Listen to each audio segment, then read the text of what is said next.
نحمد و نصلی علی رسولہ الکریم، اما بعد، واعوذ باللہ من الشیطان الرجیم، بسم اللہ الرحمن الرحیم، رب اشرح لی صدری ویسر لی امری واحلل عقدۃ من لسانی یفقہوا قولی، ربی زدنی علما، اللہم فقہنا فی الدین، سبحانک رب العزت عما یصفون، وسلام علی المرسلین، والحمد للہ رب العالمین۔ آپ کی ہوسٹ سائمہ عزیز آج ایک نئے ٹاپک کے ساتھ آپ کے سامنے حاضر ہے۔ میرا آج کا ٹاپک ہے اللہ کی ناراضگی۔ حدیث قدسی ہے کہ انا اللہ لا الہ الا انا اذا ردیت برکت ولیس لبرکتی منتہا واذا غضبت لعنت ولعنتی تبلغ السابیہ من الولد۔ میں اللہ ہوں، میرے سوا کوئی معبود نہیں۔ جب میں کسی سے ناراضی ہوتا ہوں تو اس کو اپنی برکت سے نوازتا ہوں، اور میری برکت کی کوئی انتہا نہیں۔ جب میں کسی سے خفا ہوتا ہوں تو میں اس پر لعنت بھیجتا ہوں، اور میری لعنت اس کے 7ویں اولاد تک پہنچتی ہے۔ اس سے معلوم ہوا کہ جب اللہ اپنے بندے سے ناراض ہوتا ہے تو اللہ اس سے اپنی رحمت کو ہٹا دیتا ہے۔ بندے کے گناہوں کے اثرات ظاہر ہونا شروع ہو جاتے ہیں، اس کے رزق اور روزی میں تنگی آ جاتی ہے، اور وہ فسق میں مبتلا ہو جاتا ہے، گناہ گار بن جاتا ہے۔ حصول رزق اور فراخی معاش کے لیے ترک گناہ کرنا بہت ضروری ہے۔ بہتر ہے کہ بندہ خود کو گناہوں سے بچائے۔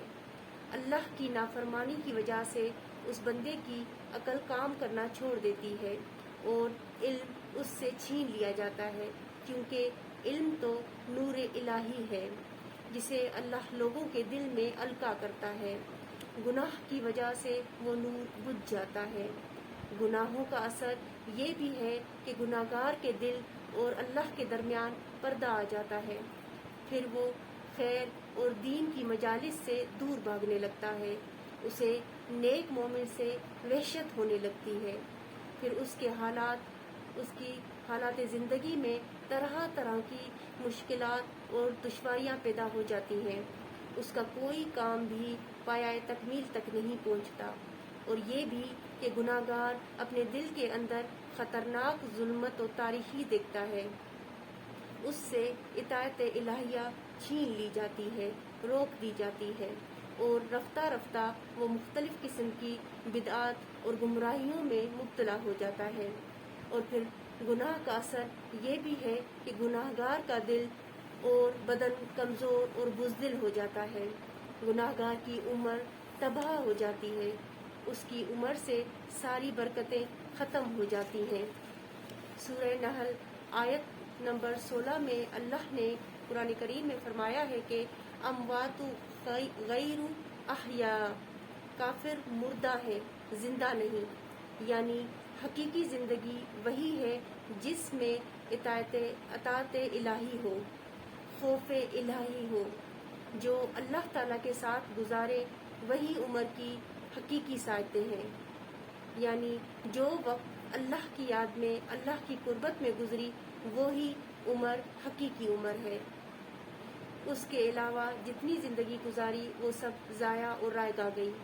یہ بات واضح ہے کہ انسان کی زندگی یہی ہے کہ وہ اپنے پروردگار کی طرف رجوع کرے، اس کی محبت و ذکر سے لطف اندوز ہو، اور اس کی رضامندی، رضا جوئی کو سب سے مقدم سمجھے۔ سب تعریف اس رب کریم کی جس نے نیکی کرنے کی قوت اور گناہ سے بچنے کی طاقت عطا فرمائی۔